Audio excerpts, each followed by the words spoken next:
আসসালামু আলাইকুম ওরহমতুল্লাহ বরকাত।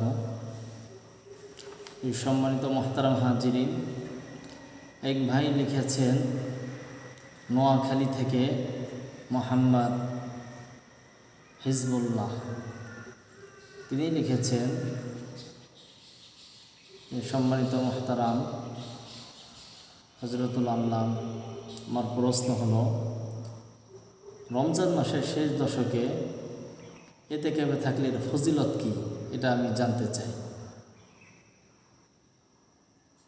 তো হিজবুল্লাহ সাহেব, আমি প্রথমেই বলতে চাই আপনাকে অসংখ্য ধন্যবাদ এতেকাফের ফজিলত সম্পর্কে জানার জন্য। নবী করিম সাল্লাল্লাহু আলাইহি ওয়াসাল্লাম হাদিসের মধ্যে আসছে, বুখারী শরীফ, মুসলিম শরীফ এবং তিরমিজি শরীফের মধ্যে, যারা এতেকাফে বসবে শেষ দশক, রমজান মাসের শেষ দশকে যারা এতেকাফে বসবে, তাদের জন্য 5টা ফজিলতের কথা বলা হয়েছে। বলেন সুবহানাল্লাহ। 1 নম্বর ফজিলত হলো, যেই ব্যক্তি রমজান মাসের শেষ দশকে এতেকাফে থাকবে, এতেকাফে বসবে, আল্লাহ সুবহানাহু ওয়া তাআলা তার জন্য জাহান্নামকে তার থেকে 3 খন্দক দূরে সরিয়ে দিবেন। খন্দক কি? হাদিসের মধ্যে আসছে, আসমান এবং জমিনের মধ্যে যে ফাঁকা জায়গাগুলো আছে, এই সমস্ত ফাঁকা জায়গা হচ্ছে 1 খন্দক সমপরিমাণ। আল্লাহ সুবহানাহু ওয়া তাআলা যে বান্দা এতেকাফে বসবে, তার জন্য তার কাছ থেকে জাহান্নামকে 3 খন্দক দূরে সরিয়ে দেবেন। বলেন সুবহানাল্লাহ। 2 নম্বর ফজিলত হলো, আল্লাহ সুবহানাহু ওয়া তাআলা ওই বান্দাকে 2টা কবুল হজ এবং 2টা উমরা হজের সওয়াব তার আমলনামায় লিখে দেবেন। বলে সুবহানাল্লাহ। 3 নম্বরে হলো, শেষ দশকে 3 নম্বর ফজিলত, লাইলাতুল কদর অন্বেষণ করা, খোঁজা, তালাশ করা। ওই রাত তালাশ করা, যেই রাতটা হচ্ছে লাইলাতুল কদরের রাত এবং 1000 মাসের চাইতেও উত্তম রাত, লাইলাতুল কদরের রাত। এটা অন্বেষণ করা, খোঁজা, তালাশ করা। 4 নম্বর হলো, যে এতেকাফে বসবে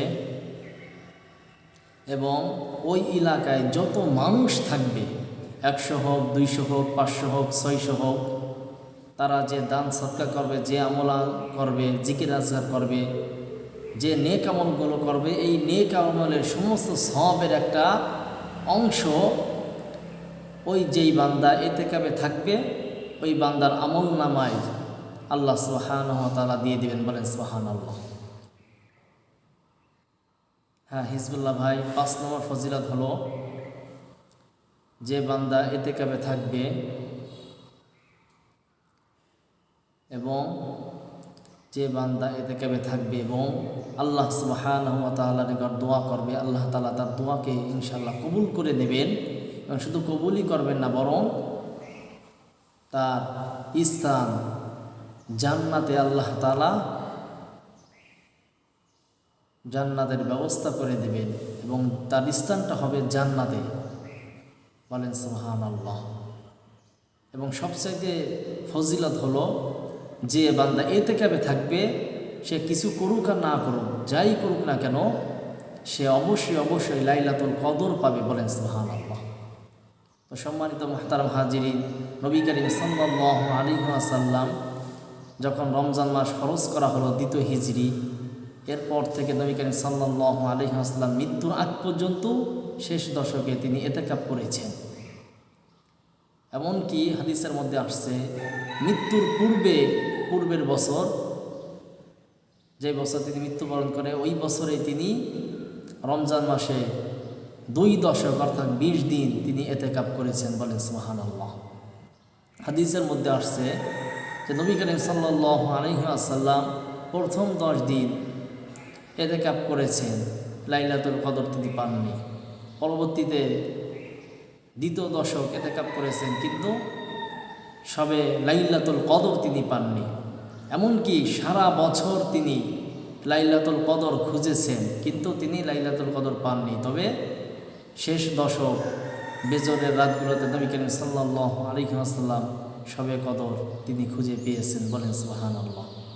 অন্য হাদিসের মধ্যে আসছে নবী করিম সাল্লাল্লাহু আলাইহি ওয়াসাল্লাম সারা বছর এই লাইলাতুল কদর তিনি তালাশ করতেন। এরপর নবী করিম সাল্লাল্লাহু আলাইহি ওয়াসাল্লামের কাছে ওহী আসলো। জিবরাইল আলাইহিস সালাতু ওয়াসসালাম বললেন যে হে নবী, আপনি রমজান মাসের শেষ দশকে এবং বেজর রাতগুলোয় আপনি অবশ্যই লাইলাতুল কদর খুঁজে পাবেন এবং আপনি এই শেষ দশকে লাইলাতুল কদর খুঁজুন, তালাশ করুন, অন্বেষণ করুন। এই জন্য সম্মানিত মুহতারাম হাজিরিন, নোয়াখালী থেকে যে হিজবুল্লাহ সাহেব ভাই প্রশ্ন করেছিলেন, আশা করি আপনি এতেকাফ সম্পর্কে এবং এতেকাফের ফজিলত সম্পর্কে আপনি অবশ্যই বুঝতে পেরেছেন।